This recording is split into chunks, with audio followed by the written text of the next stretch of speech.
Aryna Sabalenka dominates, leaves Coco Gauff and Iga Swiatek in the dust with unstoppable WTA streak. The stadium lights burn like a second sun, bleaching the court into a rectangle of pure intention.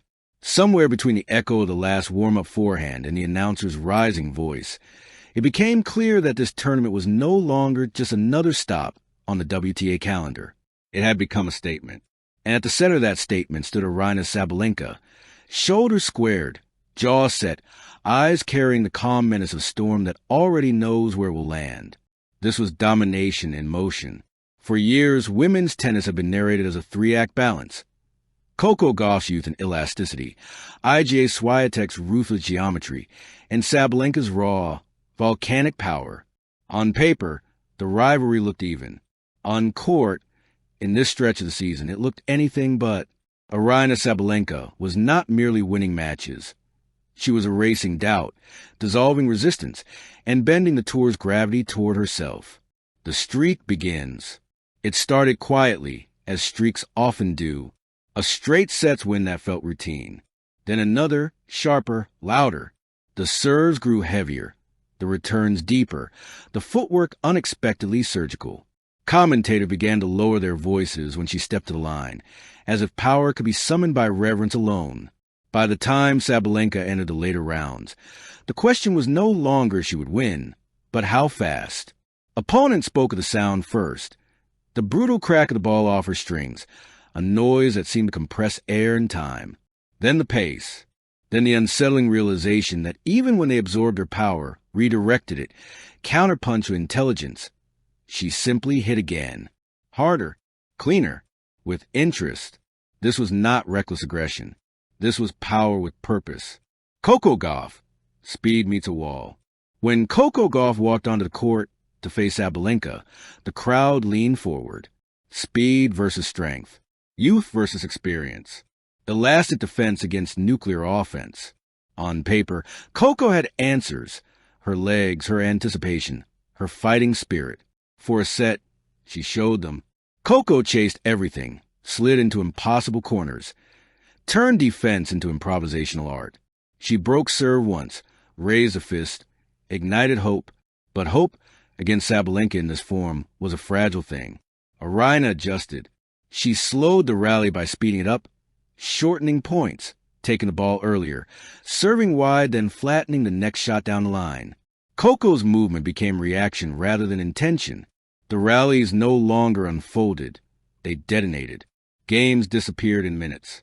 What broke the match open wasn't a winner, but a return. Sabalenka stepping inside the baseline on a second serve, taking the ball on the rise, redirecting it with casual violence. Coco stood still, racket halfway raised, realizing that even her best patterns were being read like open books. The handshake was respectful. The scoreline was blunt.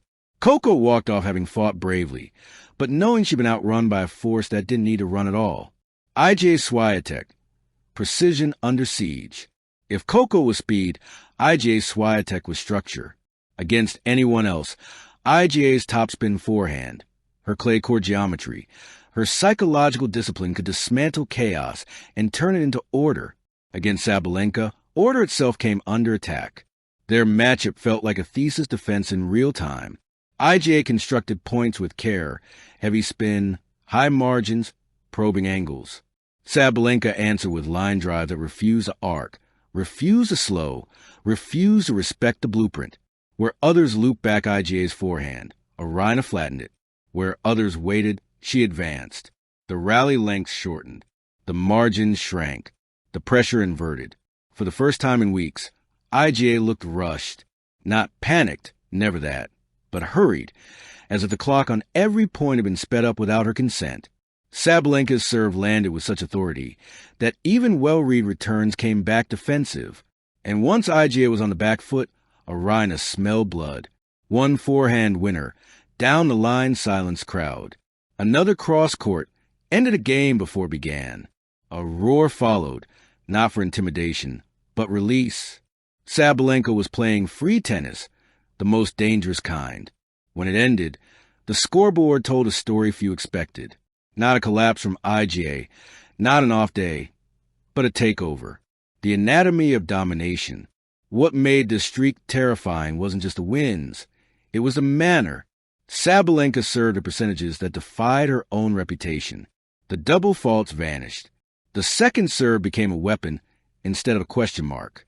She defended with patience, attacked with restraint, and chose her moments like a chess grandmaster wielding a sledgehammer. Her movement, once considered her weakness, had sharpened into efficiency. She wasn't faster, but she was earlier. She read the game half a beat ahead, cutting off angles before they fully formed. And mentally, unshakable. Break points came and went without visible effect. Crowd swings failed to penetrate her focus. She didn't rush wins, didn't chase highlights. She trusted the math of her tennis, and the math favored her. The tour reacts. Whispers turn into headlines. Unstoppable. Peak Sabalenka. A new hierarchy. Players adjusted warm-ups, studied footage longer, talked more in locker rooms. Coaches circled her name on draw sheets like a storm warning. No one spoke openly of fear, but everyone acknowledged reality. If Aryna Sabalenka played like this, there were no safe matchups. This wasn't dominance born of others' decline. Coco was improving. IGA was consistent. The field was deep, talented, hungry. Sabalenka was simply operating at a level above the noise. Beyond power, authority. There's a difference between hitting hard and owning space. Sabalenka owned the court the way champions do. Not by volume, but by certainty. Every shot carried the implication that she would hit the next one even better. Opponents felt it. The crowd sensed it. The ball obeyed it. Her celebrations were fierce but controlled. Her roars weren't desperation. They were declarations. This was not a player trying to prove herself anymore. This was a player deciding outcomes. What it means for Coco and IGA. For Coco Gauff, the loss became data. Proof of the ceiling she was still chasing. She left knowing her athleticism alone would not be enough.